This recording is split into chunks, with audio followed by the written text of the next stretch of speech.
Hi friends, welcome to Speedy Tech channel. நம்ம இந்த வீடியோல எதை பத்தி பார்க்க போறோம்னா நம் மகளிர் உரிமை தொகை. நம் மகளிர் உரிமை தொகைக்கு 1000 ரூபாய் வந்து நிறைய பேருக்கு கிடைச்சிட்டு இருக்கு. ஆனா சில பேருக்கு கிடைக்கல. அந்த கிடைக்காதவங்களுக்கு திரும்பவும் ஒரு சான்ஸ் வந்து கொண்டு வந்திருக்காங்க. இது வந்து உங்களுக்கு நல்ல சான்ஸ், இத வந்து மிஸ் பண்ணிடாதீங்க, சரியா? இப்போ கிடைச்சிட்டு இருக்கவங்க வந்து இதுக்கு அப்ளை பண்ணக்கூடாது. கிடைக்காதவங்க தான் இந்த திட்டத்துக்கு அப்ளை பண்ணணும்.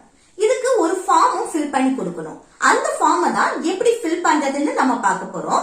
இதுல வந்து ஃபர்ஸ்ட் பாருங்க, இந்த ஃபார்ம் இப்படிதான் இருக்கும். இதுல வந்து உங்களுடன் ஸ்டாலின் அந்த மாதிரி இருக்கும். அடுத்து இதுல வரிசை எண் இருக்கு. இதுல வந்து உங்க வரிசை எண் ஆட்டோமேட்டிக்காவே அதுல கொடுத்திருப்பாங்க. அடுத்து பதிவு எண், இது வந்து அவங்களே அங்க ஃபில் பண்ணிடுவாங்க, சரியா? அதுக்கப்புறம் குடும்ப அட்டை எண், இது வந்து ஸ்மார்ட் கார்டுல இருக்கக்கூடிய நம்பரை எழுதணும். அடுத்து மனுதாரர் பெயர், நீங்க வந்து யாருக்கு பேர்ல அப்ளை பண்றீங்களோ அவங்க நேம வந்து எழுதணும். அடுத்து முகவரி, இதுல உங்க அட்ரஸ வந்து எழுதிக்கோங்க.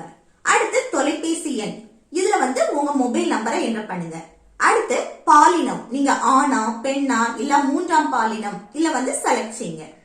அடுத்து கீழே பாருங்க, இணைப்பில் உள்ள சேவை பட்டியலிலிருந்து தங்களது கோரிக்கையை குறிப்பிடவும் அப்படின்னு. இப்போ வந்து உங்களுக்கு மகளிர் உரிமை தொகை திட்டத்துக்கு தான் நீங்க அப்ளை பண்றீங்க அப்படின்னா இதுல வந்து மகளிர் உரிமை தொகை திட்டம் அப்படின்னு சொல்லிட்டு எழுதிக்கோங்க. இது இந்த ஃபார்முக்கு கூட இன்னும் ஒரு லிஸ்ட் கொடுத்திருப்பாங்க, ஒரு நோட்ஸ் மாதிரி. அதுல வந்து நிறைய சேவைகள் கொடுத்திருப்பாங்க.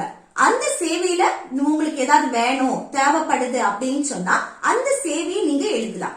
மகளிர் உரிமை தொகை வேண்டாம், வேற சேவை உங்களுக்கு வேணும் அப்படின்னா அந்த சேவையை வந்து நீங்க இல்ல எழுதலாம், சரியா?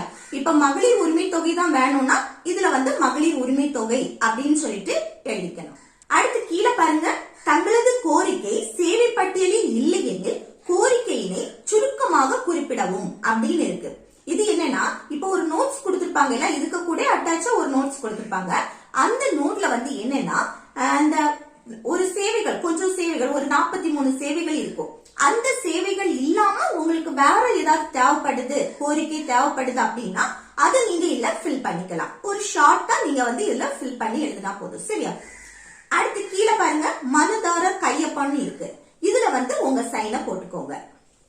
இப்போ இந்த ஃபார்ம் நீங்க வந்து கொண்டு போகும்போது என்னெல்லாம் கொண்டு போகணும் அப்படின்னா, உங்க ஆதார் கார்டு வச்சுக்கோங்க.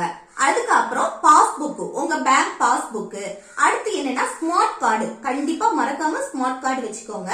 அதுக்கு அடுத்து மின் கட்டண ரசீது, ஓகே, இபி பில் ரசீது வச்சுக்கோங்க. ஓகே ஓகே ஃப்ரெண்ட்ஸ், இந்த வீடியோ உங்களுக்கு யூஸ்ஃபுல்லா இருக்கும்னு நினைக்கிறேன். யூஸ்ஃபுல்லா இருந்துச்சுன்னா இந்த வீடியோக்கு லைக் பண்ணுங்க, உங்க ஃப்ரெண்ட்ஸ்க்கு ஷேர் பண்ணுங்க.